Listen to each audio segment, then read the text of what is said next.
आपण शिकतोय halogen derivative of alkane and Areen lecture number 20।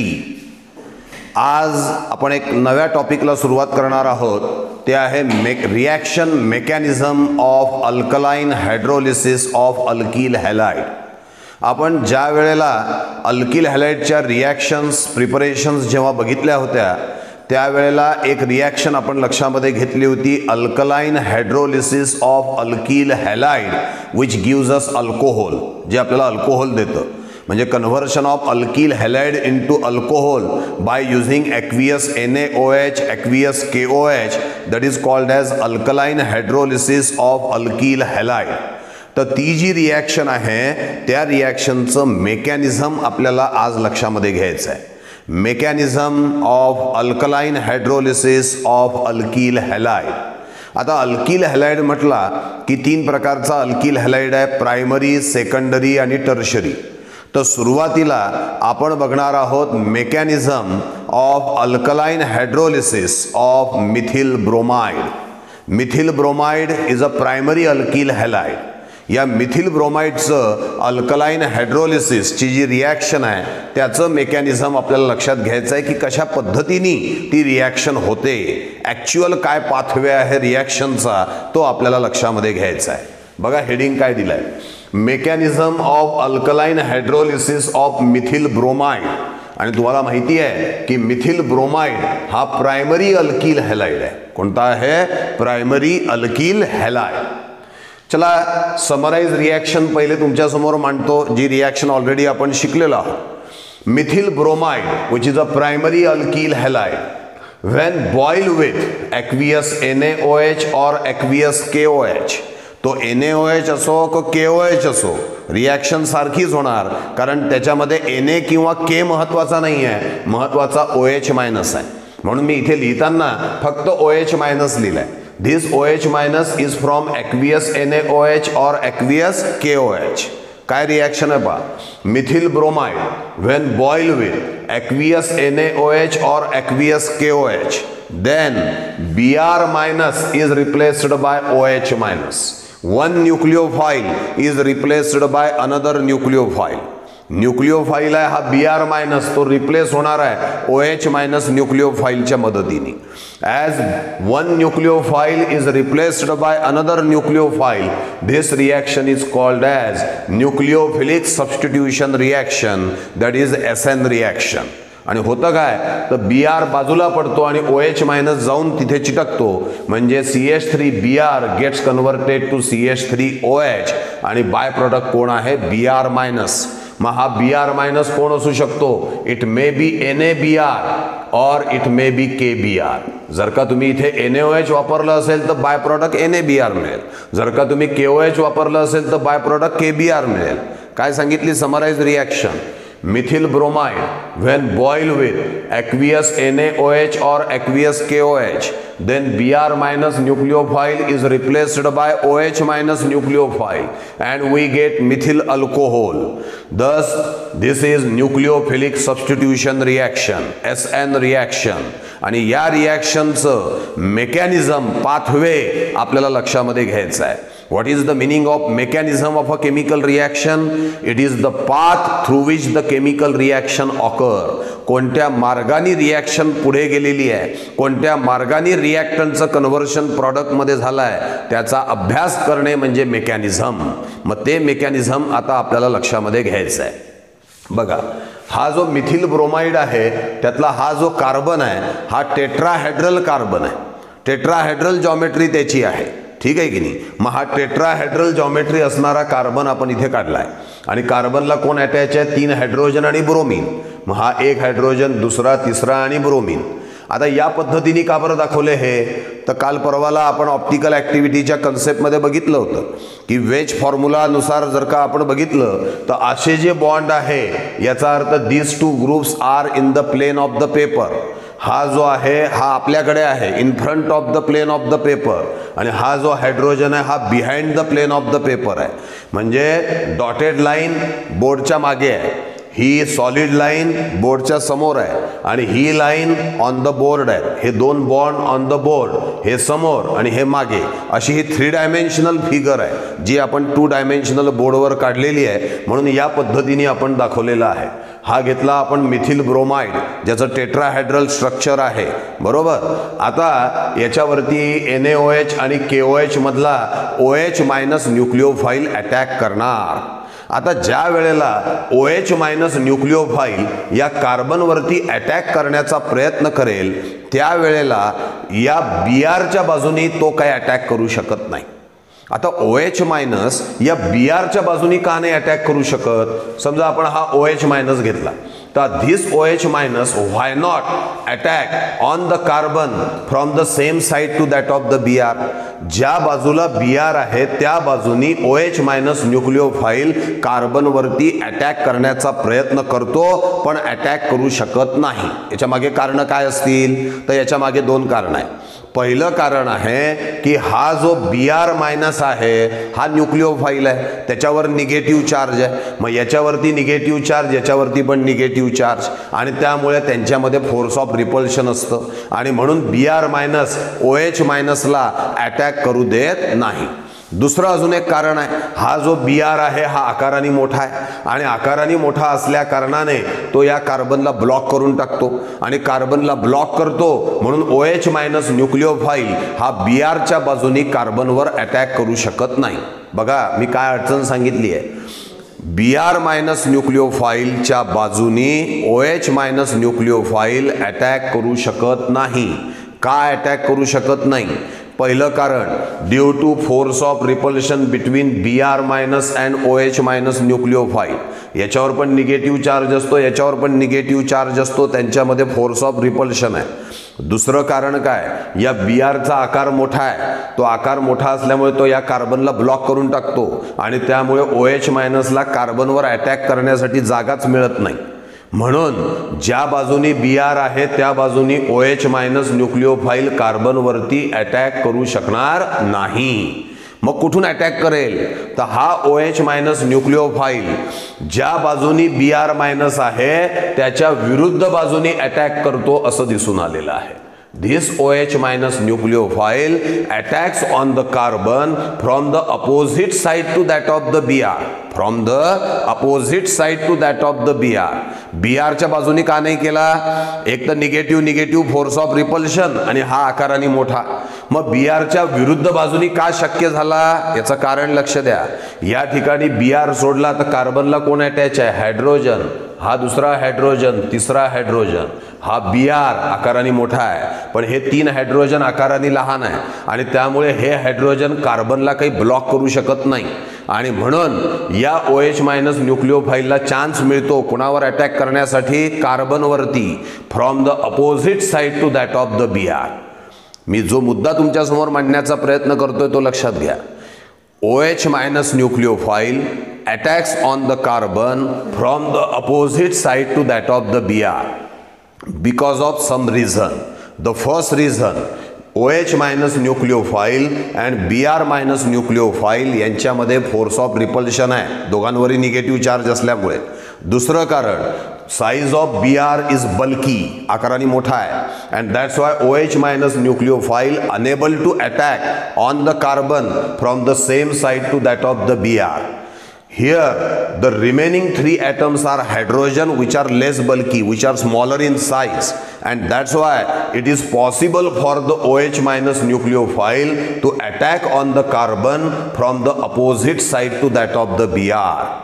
म्हणून OH मायनस न्यूक्लिओफाईल Brच्या बाजूनी अटॅक न करता Brच्या विरुद्ध बाजूनी कार्बनवरती अटॅक करतो असं दिसून येतं. आणि हा जो अटॅक आहे, this attack is slow attack. This part of the reaction is slow part of the reaction.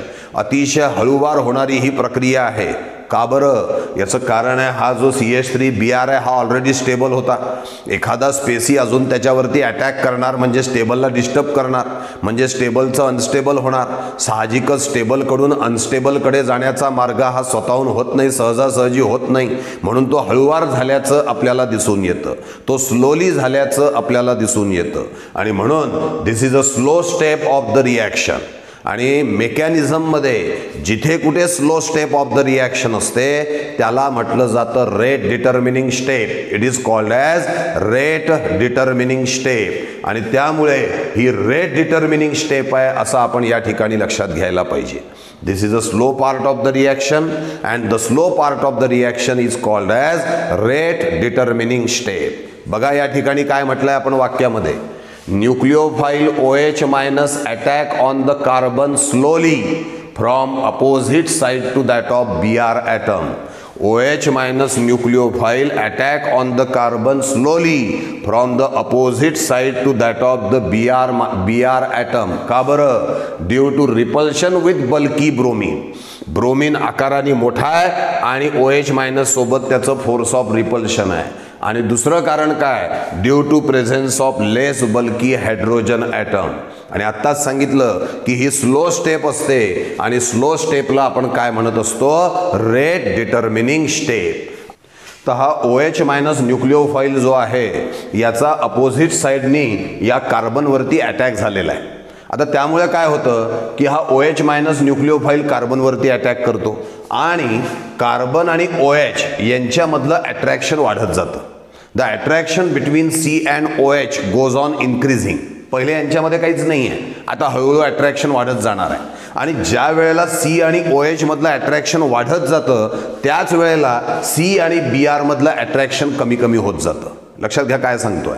सुरुवातीच्या स्टेजला काय आहे? C आणि Br मध्ये फुल अट्रॅक्शन आहे, C आणि OH मध्ये काहीच नाही आहे. हळूहळू काय होत आहे? C आणि OH मधलं अट्रॅक्शन वाढत चाललेलं आहे. जसं जसं C आणि OH मधलं अट्रॅक्शन वाढत जातं तसं जसं C आणि Br मधलं अट्रॅक्शन कमी कमी होत जातं. हळूहळू COH अट्रॅक्शन वाढत आहे, CBr अट्रॅक्शन कमी कमी होत आहे. At one stage the attraction between COH and CBr becomes same.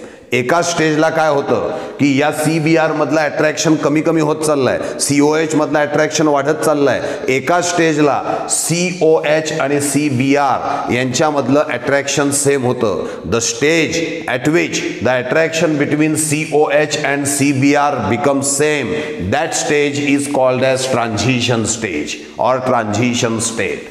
काय सांगितलं होतं वाक्य मी बघा, attraction between COH goes on increasing, हे वाढत चाललंय, आणि attraction between C and Br goes on decreasing. At one stage हे दोन्हीही अट्रॅक्शन COH आणि CBr हे दोघेही काय होतात? सेम. त्या स्टेजला काय म्हटलं जातं? Transition stage. ट्रान्झिशन स्टेजला जी स्पेसिस आपल्याला मिळते ही जी स्क्वेअर ब्रॅकेटमध्ये आपण दाखवली आहे, that species is called as activated complex. This is transition stage and at transition stage what we get? Activated complex. आता या ॲक्टिव्हेटेड कॉम्प्लेक्सकडे जरा व्यवस्थित बघा. तुमच्या असं लक्षामध्ये येईल की इथे OH आणि Br दोघांवरतीही पार्शियल निगेटिव्ह चार्ज आहे. Both carries partial negative charge. आणि लिहिताना मुलं बरेचदा इथे चूक करतात, कारण आपल्याला सवय काय असते की एकावरती निगेटिव्ह दाखवला की दुसऱ्यावरती पॉझिटिव्ह. मग इथे निगेटिव्ह दाखवतात, घाई त्याच्यावर पॉझिटिव्ह दाखवतात. ॲक्च्युली दोघांवरती पण पार्शियल निगेटिव्ह आहे. हे अट्रॅक्शन वाढत चाललंय, हे अट्रॅक्शन कमी कमी होत चाललंय. हा बॉन्ड तयार होणार आहे, हा बॉन्ड हळूहळू ब्रेक होणार आहे, हे लक्षात घ्या. इन बिटवीन स्टेज आहे. हा बॉन्ड तयार होण्याच्या अवस्थेमध्ये, हा बॉन्ड तुटण्याच्या अवस्थेमध्ये आहे. आणि दोघांवरतीही पार्शियल निगेटिव्ह चार्ज आहे. या ट्रान्झिशन स्टेजमध्ये या ॲक्टिव्हेटेड कॉम्प्लेक्समध्ये काय मुद्दा दिला? Both OH and Br has partial negative charge. दोन्हीही Br आणि OH यांच्यावरती काय आहे? पार्शियल निगेटिव्ह चार्ज आहे. बरं जरा कार्बनकडे बघा. कार्बन एक व्हॅलन्सी 2 3 4 5. कार्बन तर टेट्रा व्हॅलंट आहे, कार्बनची व्हॅलन्सी 4 आहे. But here carbon is related with how many atoms? 5 atom. मग कार्बन जर का 5 ॲटम सोबत रिलेटेड आहे तर साहजिकच हा जो कार्बन आहे हा हायली अनस्टेबल आहे. आणि हा हायली अनस्टेबल कार्बन या ठिकाणी आहे. आणि जो हायली अनस्टेबल असतो त्याची एनर्जी हाय असते, तो हायली रिॲक्टिव्ह असतो. आणि म्हणून 3 मुद्दे दिले आहेत बघा. Both OH and Br has partial negative charge. दुसरा मुद्दा सांगितला, carbon is related with a 5 bond and that's why this activated complex, this transition stage is highly energetic, is highly unstable, it is highly reactive. तीन high दिले आपण, highly energetic, highly unstable, highly reactive तो आहे. आणि अशा परिस्थितीमध्ये हे जे तीन हायड्रोजन ॲटम्स आहेत, these 3 hydrogen atoms are perpendicular to HOCBr axis. हे तिघही जण या HOCBr ॲक्सिसला परपेंडिक्युलर असतात असं दिसून आलंय. हा उभा याला परपेंडिक्युलर आहे, हा जो आपल्याकडे आहे हा सुद्धा याला परपेंडिक्युलर आहे, हा जो मागे आहे हा सुद्धा याला परपेंडिक्युलर असल्याचं दिसेल. सध्या कदाचित या डायग्राममध्ये तुम्हाला वाटेल हा कुठे परपेंडिक्युलर आहे, पण हा असा तिरपा नाही आहे, हा आपल्याकडे आहे, हा असा आहे बघा हा, आणि हा याला परपेंडिक्युलर असणार आहे. हा पण तिरपा नाही आहे, हा मागे बोर्डच्या तो सुद्धा याला परपेंडिक्युलर असणार आहे. आणि त्यामुळे these 3 hydrogen atoms are perpendicular, these 3 hydrogen atoms are perpendicular to HOCBr axis. त्याला तो परपेंडिक्युलर असतो. आणि या तीन, हा जो HCH आहे, हा जो अँगल आहे, this angle is found to be 120 degree. तो अँगल किती असतो, 120 डिग्री असल्याचं दिसून येतं. तर हा जो आपण काढलेला आहे ॲक्टिव्हेटेड कॉम्प्लेक्स आहे. केमिस्ट्रीमध्ये एक गोष्ट लक्षात ठेवा, जेव्हा स्क्वेअर ब्रॅकेट काढला जातो त्याचे वेगवेगळे अर्थ असतात. या ठिकाणी स्क्वेअर ब्रॅकेटचा अर्थ आहे अनस्टेबल. स्क्वेअर ब्रॅकेटचा इथला अर्थ काय आहे, सध्या इथे अनस्टेबल हा अर्थ आहे, म्हणून याला आपण स्क्वेअर ब्रॅकेटमध्ये दाखवलाय. पुन्हा याच्याविषयी लक्ष द्या. आपण काय बोललो, OH minus nucleophile attacks on the carbon from the opposite side. Opposite साइडकडनं हा OH मायनस कार्बनवरती अटॅक करतो. त्याच्यामुळे काय होतं, हा COH अट्रॅक्शन हळूहळू वाढत जातं. त्याच वेळेला CBr अट्रॅक्शन हळूहळू कमी कमी होत जातं. एका स्टेजला हे दोन्ही अट्रॅक्शन COH आणि CBr काय होतात, सेम. त्या स्टेजला काय म्हणतात, ट्रान्झिशन स्टेट. त्यावेळी जे तयार होतं त्याला काय म्हणतात, ॲक्टिव्हेटेड कॉम्प्लेक्स. काय वैशिष्ट्य ॲक्टिव्हेटेड कॉम्प्लेक्सचं, दोघंही OH आणि Br वरती कोणता चार्ज असतो, पार्शियल निगेटिव्ह चार्ज. हा कार्बन किती बॉन्डशी संबंधित असतो, 5. As it is related with a 5 bond. हा कसा असेल, highly unstable, highly reactive, highly energetic, आणि म्हणून त्याला स्क्वेअर ब्रॅकेटमध्ये आपण या ठिकाणी दाखवलेलं आहे. बरं, हे जे 3 हायड्रोजन ॲटम्स आहे हे तिन्ही HOCBr ॲक्सिसला परपेंडिक्युलर असतात. आणि HCH अँगल जो आहे हा किती असतो, तर 120 डिग्री असल्याचं आपल्याला दिसून येतं. बरं, हा आता हायली अनस्टेबल सांगितला. मग हायली अनस्टेबल तर फार काळपर्यंत टिकणार नाही हा. मग हा काय होतो, इट रॅपिडली ब्रेक्स. जसा हा पार्ट पहिला आपण सांगितला हा स्लो आहे. का बरं स्लो पार्ट होता, कारण स्टेबलचं रूपांतर अनस्टेबलमध्ये होतं. स्थिर अस्थिर जेव्हा होणार आहे, स्टेबल अनस्टेबल जेव्हा होणार आहे, तेव्हा ते वेगाने होणार नाही, त्याला विरोध होईल आणि त्यामुळे तो स्लो पार्ट आहे. पण आता हा जो अनस्टेबल आहे हा स्वतःला स्टेबल करण्याचा प्रयत्न करतो आणि त्यामुळे ही वेगाने होणारी प्रोसेस असते. It takes place rapidly. मग आता काय होईल, हा जो ॲक्टिव्हेटेड कॉम्प्लेक्स आहे, हा जो ट्रान्झिशन स्टेट आहे, या ट्रान्झिशन स्टेटमध्ये हा जो CBr बॉन्ड आहे हा लगेच ब्रेक होऊन जाईल आणि Br मायनस न्यूक्लिओफाईल बाजूला पडल्याचं आपल्याला दिसेल आणि OH मायनस न्यूक्लिओफाईल हा त्याला पूर्णपणे अटॅच झाल्याचं दिसेल. मग आता विचार करा, हा CBr गेला म्हणजे हा Br चालला गेला, मग काय राहिला आता, CH CH CH आणि OH. ते आपण इथे दाखवलंय, CH CH CH आणि OH. अशा तऱ्हेने आपल्याला मिळालेला आहे मिथिल अल्कोहोल. म्हणजे methyl bromide is converted into methyl alcohol आणि Br मायनस न्यूक्लिओफाईल हा बाजूला पडल्याचं आपल्याला दिसून येतं. This attack is a rapid attack. हा अटॅक कसा आहे, रॅपिड अटॅक आहे. बरं, एक अजून महत्त्वाची गोष्ट आपल्याला यामध्ये लक्षात घ्यायची आहे. तर यामध्ये आपल्याला जो प्रॉडक्ट मिळालेला आहे तो आहे मिथिल अल्कोहोल आणि आपला रिॲक्टंट कोण होता, मिथिल ब्रोमाइड. एक गोष्ट बघा, मिथिल ब्रोमाइडमध्ये Br हा न्यूक्लिओफाईल आहे आणि मिथिल अल्कोहोलमध्ये OH हा न्यूक्लिओफाईल आहे. ठीक आहे, आपण Br आणि OH विसरू, आपण यांना जनरल नेम वापरून न्यूक्लिओफाईल. मग काय दिसतंय बघा, समजा हा जर का मी अंगठा म्हणजे न्यूक्लिओफाईल आहे गृहीत धरा, मी या ठिकाणी ठेवला, हा अंगठा इथे होता. ठीक आहे, आता हा जो Br मायनस न्यूक्लिओफाईल या साईडला होता, प्रॉडक्ट मिळता मिळता हा या साईडला आल्याचं दिसतं. तुम्हाला माझ्या हाताची रचना समजते का, पहिले असा होता, हा या साईडला Br होता, रिॲक्शन होता होता तो या साईडला आल्याचं दिसतं. म्हणजेच हे जे स्ट्रक्चर आहे या स्ट्रक्चरमध्ये आपल्याला इन्व्हर्शन झाल्याचं दिसून येतं. पहिले असं होतं, आता असं झालेलं आहे. म्हणजे inversion of the structure takes place. स्ट्रक्चरला या ठिकाणी शब्द वापरला आहे configuration. Here inversion of the configuration takes place. आणि असं इन्व्हर्शन ऑफ द कॉन्फिगरेशन होतं असा विचार, असं मत सगळ्यात पहिल्यांदा मांडलं सायंटिस्टनी. नाव आहे त्याचं वाल्डन, आणि म्हणून याला वाल्डन इन्व्हर्शन असं म्हणतात. हे स्ट्रक्चर पूर्णपणे फिरल्याचं दिसतंय. पहिले या साईडला समजा न्यूक्लिओफाईल असेल तर प्रॉडक्टमध्ये या साईडला न्यूक्लिओफाईल आहे, म्हणजे 100% ते स्ट्रक्चर फिरलं आहे. आणि हे शोधलं वाल्डननी. म्हणून म्हटलं जातं की here 100% of the inversion of the configuration takes place. It is called as Walden inversion. बघा शब्द प्रयोग. Activated complex rapidly breaks to form the final product. Activated complex rapidly break होतो आणि आपल्याला काय मिळतो? Final product. पुढे काय होत आहे? Here 100% inversion of the configuration takes place. 100% inversion of the configuration takes place which is called as Walden inversion. ज्याला काय म्हणतो आपण? वाल्डन इन्व्हर्शन असं आपण म्हणत असतो. ही जी कन्सेप्ट आहे वाल्डन इन्व्हर्शनची, ही वाल्डननी आपल्यासमोर मांडली होती. अर्थात त्यांनी फक्त आयडिया मांडली की असं होत असेल. तो एक्सपेरिमेंटली त्यांनी प्रूव्ह केलं नाही, but it is experimentally proved by Ingold and Hughes. Ingold आणि ह्युजेसनी हीच कन्सेप्ट आपल्यासमोर एक्सपेरिमेंटली प्रूव्ह करून सांगितली आहे.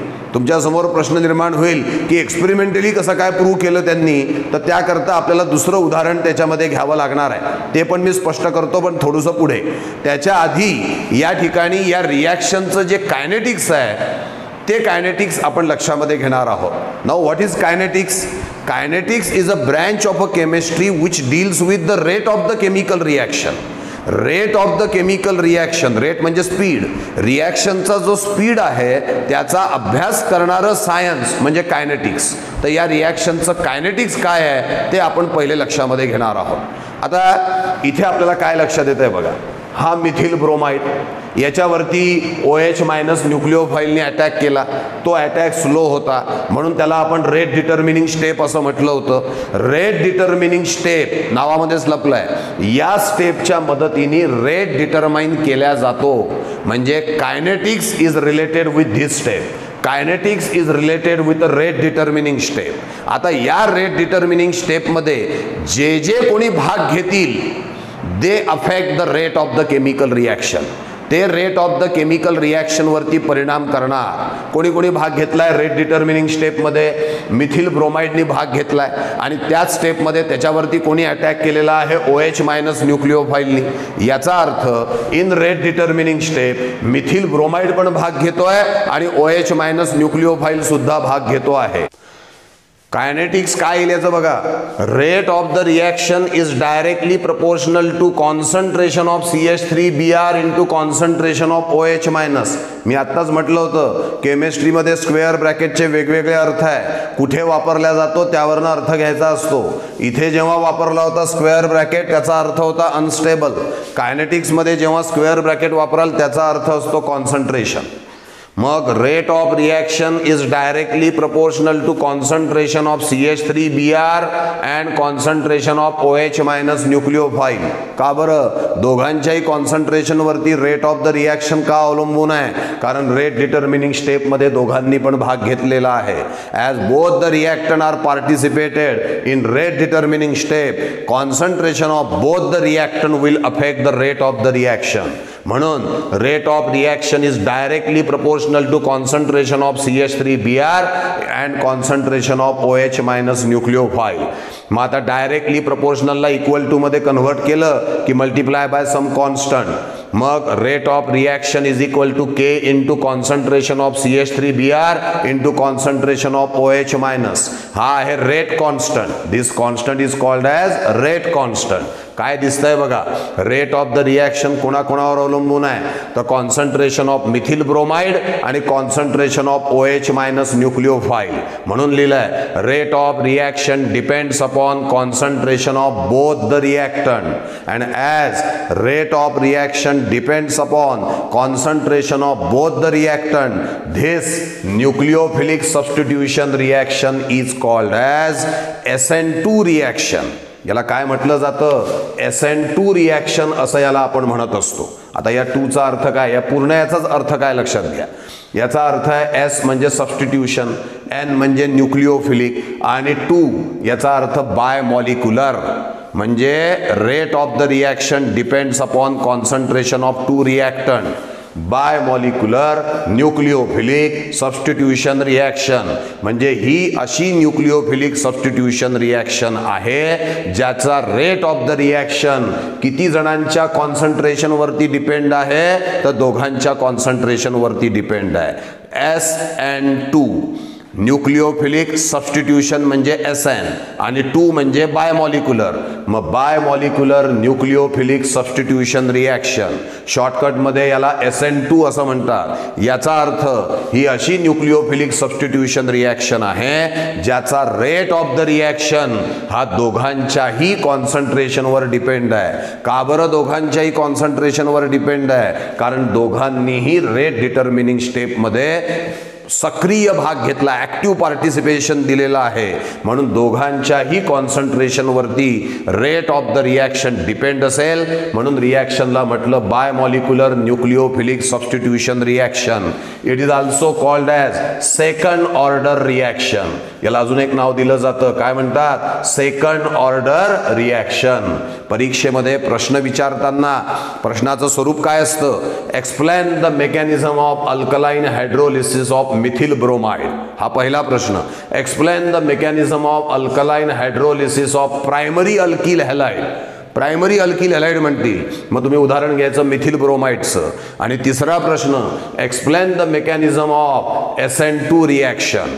SN2 रिॲक्शनचं मेकॅनिझम सांगा. कधी कधी SN2 लिहितात, कधी कधी लॉंग फॉर्म लिहितात बायमॉलिक्युलर न्यूक्लिओफिलिक सबस्टिट्यूशन रिॲक्शन, तर कधी कधी सेकंड ऑर्डर रिॲक्शन लिहितात. कुठलाही प्रश्न विचारला तरी हे उत्तर आपल्याला त्या ठिकाणी स्पष्ट करावं लागेल. अजून एक महत्त्वाची गोष्ट लक्षात घ्या. इथे आपल्याला काय दिसलंय? OH मायनस न्यूक्लिओफाईलनी याच्यावरती अटॅक केला. अटॅक केल्यानंतर C आणि OH मधला बॉन्ड तयार होतोय. ज्या वेळेला C आणि OH मधला बॉन्ड तयार होतोय त्याच वेळेला CBr मधला बॉन्ड ब्रेक होतोय आणि शेवटी आपल्याला प्रॉडक्ट मिळाल्याचं दिसून येतं. म्हणजे here the simultaneous breaking and making of the bond takes place. काय होत आहे? हा फार महत्वाचा शब्द आहे. हियर सायमल्टेनियस ब्रेकिंग, हा बॉन्ड ब्रेक होतोय. Simultaneous breaking and making of the bond takes place and that's why the reaction occurs in one step. Hence SN2 reaction is a one step reaction. काय शब्दप्रयोग वापरले शेवटी बघा.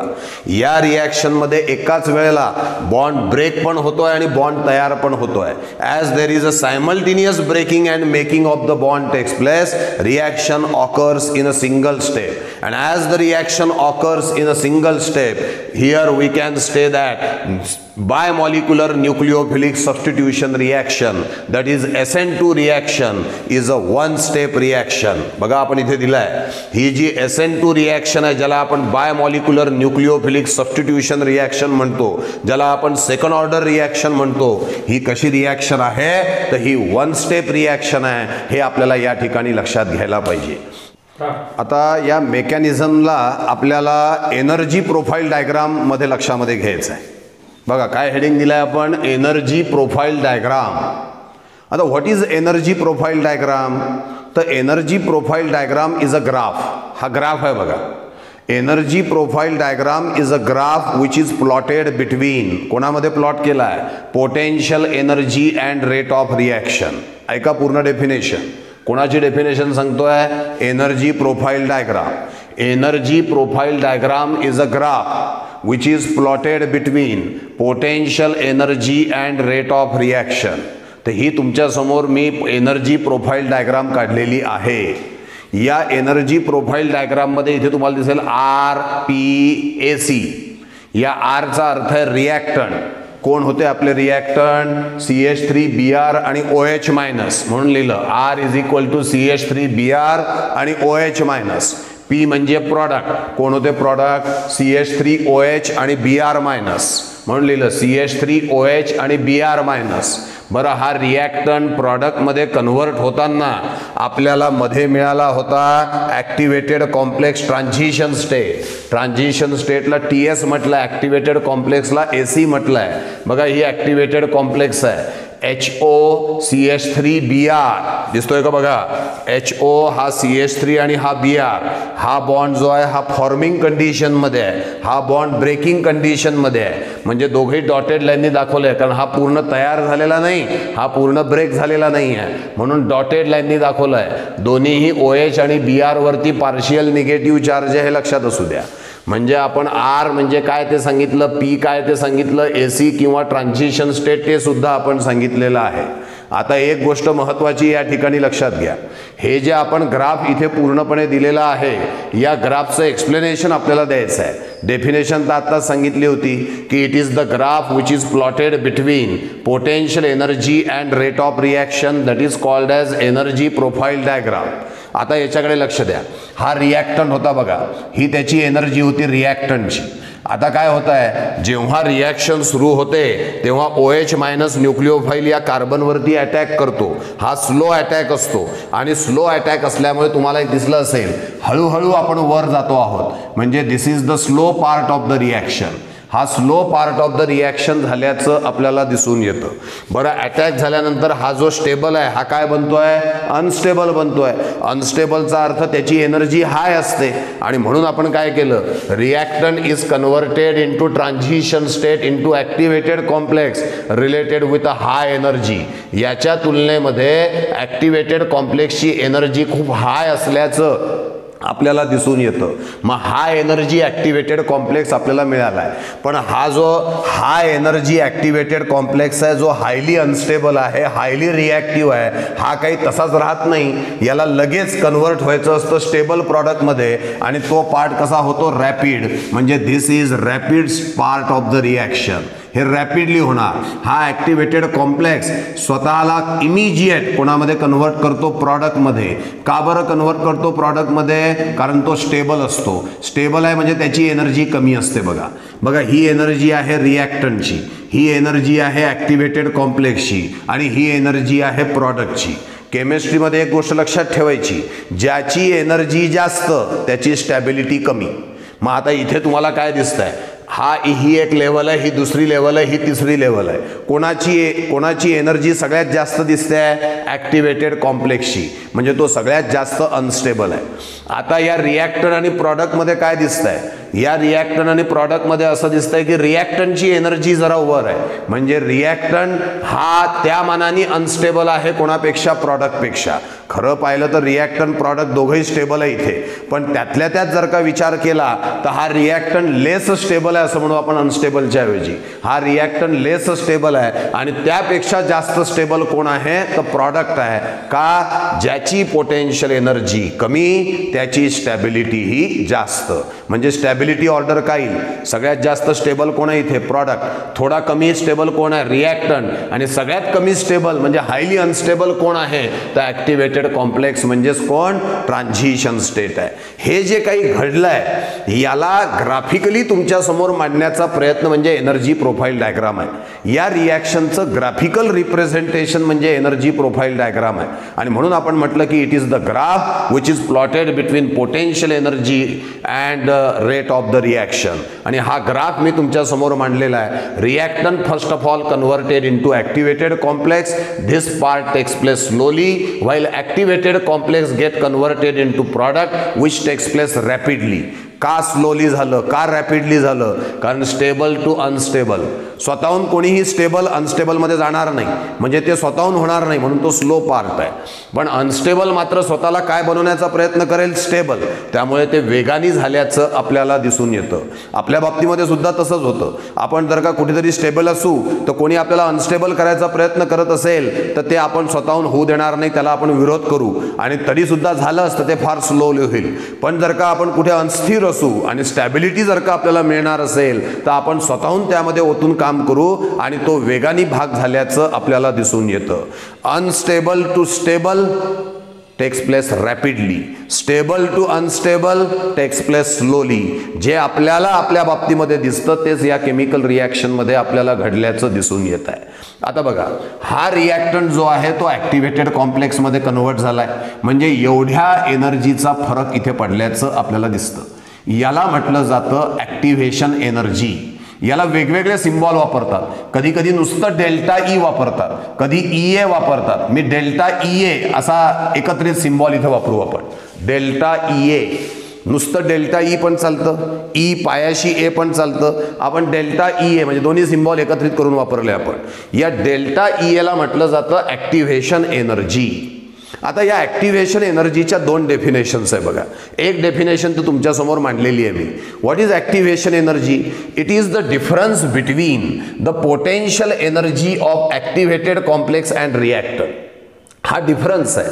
कोणामधला difference आहे? तर potential एनर्जीचा हा डिफरन्स आहे. कोणामधला? तर ॲक्टिव्हेटेड कॉम्प्लेक्स आणि रिॲक्टंट. म्हणून डेफिनेशन काय आहे? What is activation energy? It is the difference between potential energy of transition state म्हणजेच activated complex and that of the reactant is called as activation energy. याची अजून एक डेफिनेशन आपण बनवू शकतो. काय डेफिनेशन असेल लक्षात घ्या. What is activation energy? It is the energy which is required. It is the energy which is required to bring the reactant to activated complex. रिॲक्टंटला ॲक्टिव्हेटेड कॉम्प्लेक्समध्ये नेण्यासाठी जी एनर्जी लागते त्याला म्हटलं जातं ॲक्टिव्हेशन एनर्जी. बघा, delta E A that is activation energy. It is the difference between the potential energy of activated complex and reactant. Or second definition, it is the energy which is required to bring the reactant into activated complex. रिॲक्टंटला activated कॉम्प्लेक्समध्ये नेण्यासाठी जी energy लागते त्याला आपण म्हणत असतो activation energy. दुसरी एक कन्सेप्ट आहे बघा इथे अजून. हा रिॲक्टंट आहे, ही रिॲक्टंटची पोटेन्शियल एनर्जी आहे. हा प्रॉडक्ट आहे, ही प्रॉडक्टच्या पोटेन्शियल एनर्जीची लेव्हल आहे. यामध्ये आपल्याला डिफरन्स दिसतोय. This difference is denoted by delta H and delta H is called as heat of reaction. आता हीट ऑफ रिॲक्शन म्हणजे काय? तर it is the change of energy during the reaction. Reaction घडत असताना एनर्जीमध्ये जो काही बदल झालेला आहे त्याला डेल्टा एच म्हणजे हीट ऑफ रिॲक्शन असं म्हटलं जातं. त्याची डेफिनेशन काय बघा. It is the difference between, हा डिफरन्स आहे. It is the difference between किंवा it is the difference of potential energy between product and reactant. पहा, it is the difference between potential energy of product and potential energy of reactant. काय सांगितलंय? It is the difference between potential energy of product and potential energy of reactant. एक दुसरी definition अजून सांगतो तुम्हाला या heat of रिॲक्शनची. It is the energy which is required or release. It is the energy which is required or released to convert reactant into product. रिॲक्टंटचं रूपांतर प्रॉडक्टमध्ये होत असताना जी एनर्जी लागली किंवा जी एनर्जी बाहेर पडली त्याला म्हटलं जातं हीट ऑफ रिॲक्शन. सध्याला जी आपण रिॲक्शन बघतो आहोत यामध्ये रिॲक्टंटचं रूपांतर प्रॉडक्टमध्ये होत असताना एनर्जी रिलीज झाल्याचं दिसून येतं, एनर्जी बाहेर पडल्याचं आपल्याला दिसून येतं. And as the energy is release during the reaction, this reaction is called as exothermic reaction. याला एक्झोथर्मिक रिॲक्शन असं म्हणतो. जर का एनर्जी रिक्वायर्ड असती, एनर्जी लागली असती तर त्याला आपण एंडोथर्मिक म्हटलं असतं. ते एक्झाम्पल सध्या इथे नाही आहे. Here energy is release when reactant is converted into product. That's why this is exothermic reaction. पुन्हा बघा, या ठिकाणी it is the difference between, definition फार महत्वाची आहे. It is the difference between potential energy of product and potential energy of reactant. या दोघांमध्ये potential energy of reactant आणि पोटेन्शियल एनर्जी ऑफ प्रॉडक्ट या दोघांना आपण सिम्बॉल दिला HP आणि HR. This is potential energy of product, this is potential energy of reactant. या दोघांमध्ये लहानी व्हॅल्यू कोणाची आहे? प्रॉडक्टची आहे. प्रॉडक्टची पोटेन्शियल एनर्जी कमी आहे म्हणजे ही स्मॉलर व्हॅल्यू आहे आणि ही लार्जर व्हॅल्यू आहे. मॅथमॅटिक्सनुसार स्मॉलर व्हॅल्यूमधून जर का लार्जर व्हॅल्यू सबट्रॅक्ट केली तर आन्सर निगेटिव्ह येणार आहे. And whenever delta H that is heat of reaction is negative, it is exothermic reaction. It means energy is release during this reaction. या रिॲक्शनच्या दरम्यान energy release झाल्याचं आपल्याला या ठिकाणी दिसून येणार आहे. तर this is about the energy profile diagram concept. काय काय सांगितलं? एनर्जी प्रोफाइल डायग्राम हा ग्राफ आहे कोणामधला? पोटेन्शियल एनर्जी आणि रेट ऑफ रिॲक्शन मधला. RACP यांचा अर्थ आपण सांगितला आहे. या एनर्जीला काय म्हटलं आपण? Activation energy. कोणामधला डिफरन्स आहे हा? तर it is the difference between potential energy of activated complex and potential energy of reactant. दुसरी डेफिनेशन कोणती सांगितली? It is the energy which is required to bring the reactant in to activated complex, that is called as activation energy. अजून एक concept दिली आपण, delta H म्हणजे heat of reaction. It is the difference between the potential energy of product and potential energy of reactant. आणि दुसरी एक definition अजून आपण सांगितली आहे, ती डेफिनेशन काय लक्षात घ्या की it is the energy which is required or it is the energy which is release when reactant is converted into product. In this given reaction the energy is release and that's why this is exothermic reaction. इथे delta H is HP minus HR and this answer is negative. That's why the reaction is exothermic reaction. म्हणून ही exothermic reaction आहे, हे आपण लक्षात घेतलं पाहिजे. एक मुद्दा लक्षात घ्या, हा ॲक्टिव्हेटेड कॉम्प्लेक्स विषयी जे आपण सांगतोय, ट्रान्झिशन स्टेट विषयी जे आपण सांगतोय, this activated complex or transition state can not be isolated. त्याला आपण आयसोलेट करू शकत नाही. Every reaction, in every reaction reactant is converted into product via activated complex. प्रत्येक केमिकल रिॲक्शनमध्ये जेव्हा केव्हा रिॲक्टंट हा प्रॉडक्टमध्ये कन्व्हर्ट होईल, तो कोणाच्या माध्यमातून कन्व्हर्ट होईल? ॲक्टिव्हेटेड कॉम्प्लेक्सच्या माध्यमातून. आणि कधीही केमिकल रिॲक्शन तुम्ही ॲक्टिव्हेटेड कॉम्प्लेक्सपाशी थांबवू नाही शकणार. त्या ठिकाणी this activated complex can not be isolated. It is the part of the step. एकदा रिॲक्शन सुरू झाली, हा तयार झाला की हा प्रॉडक्टमध्ये कन्व्हर्ट होऊनच थांबेल. म्हणजे याला तुम्ही सेपरेट करू शकत नाही, याला तुम्ही आयसोलेट करू शकत नाही. या रिॲक्शनला आपण वन स्टेप रिॲक्शन म्हटलं होतं. SN2 reaction is a one step reaction. याचा एक पुरावा अजून काय, या रिॲक्शनमध्ये किती ॲक्टिव्हेटेड कॉम्प्लेक्स मिळाले? एक. जेवढे ॲक्टिव्हेटेड कॉम्प्लेक्स मिळतील तेवढ्या स्टेप्स रिॲक्शनमध्ये असतात. यामध्ये एकच ॲक्टिव्हेटेड कॉम्प्लेक्स मिळतोय, एकच ट्रान्झिशन स्टेट मिळते. याचा अर्थ ही वन स्टेप रिॲक्शन आहे. जेवढ्या स्टेप्स असतील तेवढे ॲक्टिव्हेटेड कॉम्प्लेक्स असतात. ॲक्टिव्हेटेड कॉम्प्लेक्स विषयी काय काय बोललो होतो आपण? ॲक्टिव्हेटेड कॉम्प्लेक्स हा हायली अनस्टेबल आहे, हायली रिॲक्टिव्ह आहे, हायली एनर्जेटिक आहे. Every reactant is converted into product via activated complex आहे. Activated complex never isolated. Reaction never stop at activated complex. Whenever the activated complex form, it immediately rapidly get converted into product. तो कोणामध्ये convert झाल्याचं दिसेल? तर प्रॉडक्टमध्ये convert झाल्याचं आपल्याला दिसून येणार आहे. दिस is about the activated complex. एक तुमच्या मनामध्ये शंका अजून निर्माण होऊ शकते, ती पण लक्षामध्ये घ्या. तुम्ही असं म्हणाल की हा जो CBr बॉन्ड आहे, हा CBr बॉन्ड कसा काय ब्रेक होऊन राहिला? कारण ब्रेकिंगसाठी तर एनर्जी आवश्यक आहे. ही एनर्जी आली कुठून? तर एक गोष्ट लक्षात घ्या, ज्या वेळेला हा COH बॉन्ड तयार होत असतो, during the formation of a bond energy is release. कारण फॉर्मेशन ऑफ बॉन्ड म्हणजे going toward stability. Going toward stability म्हणजे एनर्जी डिक्रीजेस, म्हणजे सम एनर्जी इज रिलीज. तर काय होत आहे, ज्या वेळेला C आणि OH मध्ये बॉन्ड तयार होत असतो, तो बॉन्ड तयार होत असताना काही एनर्जी रिलीज होत असते. त्या रिलीज होणाऱ्या एनर्जीपैकी काही एनर्जी ही वापरली जाते to break the CBr bond. म्हणजे हा जर का मनात प्रश्न तुमच्या आला की CBr बॉन्ड ब्रेक होतोय म्हणतात आणि बॉन्ड ब्रेकिंगसाठी तर एनर्जी आवश्यक आहे, तर एनर्जी आली कुठून बॉन्ड ब्रेकिंग करता? तर लक्षात घ्या, तो जो COH बॉन्ड तयार होतोय, तो बॉन्ड तयार होत असताना एनर्जी बाहेर पडत असते. त्या बाहेर पडणाऱ्या एनर्जीपैकीच काही भाग हा वापरला जातो. कोणता बॉन्ड ब्रेक करण्यासाठी? तर CBr बॉन्ड ब्रेक करण्यासाठी त्याचा उपयोग हा केला जात असतो. अशा तऱ्हेने मी तुमच्या समोर पूर्णच्या पूर्ण मेकॅनिझम इथे मांडलेला आहे. हे कुठलं मेकॅनिझम बघितलं आपण? तर this is the mechanism of SN2 reaction, bimolecular nucleophilic substitution reaction, second order reaction. हे मेकॅनिझम तुमच्या समोर आपण या ठिकाणी पूर्णपणे मांडलेलं आहे. कधी कधी जर का बोर्डाच्या परीक्षेचा आपण विचार केला तर आपल्याला 4 मार्कांसाठी हे मेकॅनिझम आपल्या समोर येत असतं. मग अशा वेळेला मेकॅनिझम लिहायचं काय, कोणकोणत्या स्टेप्स त्याच्यामध्ये घ्यायच्या, त्याच्यावरती आपण थोडंसं बोलू. सगळ्यात पहिले समरी द्यायची. जशी आपण समरी सांगितली होती, ही समरी होती की बुवा रिॲक्टंट OH मायनस प्रॉडक्ट मिळाला. दिस इज समरी. समरी झाल्यानंतर त्याचं कायनेटिक्स द्यायचं. कायनेटिक्स सुद्धा आपण सांगितलं होतं. कायनेटिक्समध्ये आपण सांगतो की rate of the reaction is directly proportional to concentration of both the reactant. That's why it is second order reaction, it is SN2 reaction. म्हणजे पहिली स्टेप आहे समरी, दुसरी स्टेप आहे कायनेटिक्स, तिसऱ्या स्टेपमध्ये मेकॅनिझम सांगायचं. हे जे मेकॅनिझम आहे विथ डायग्राम, हे सगळं मेकॅनिझम त्यामध्ये आपण सांगणार.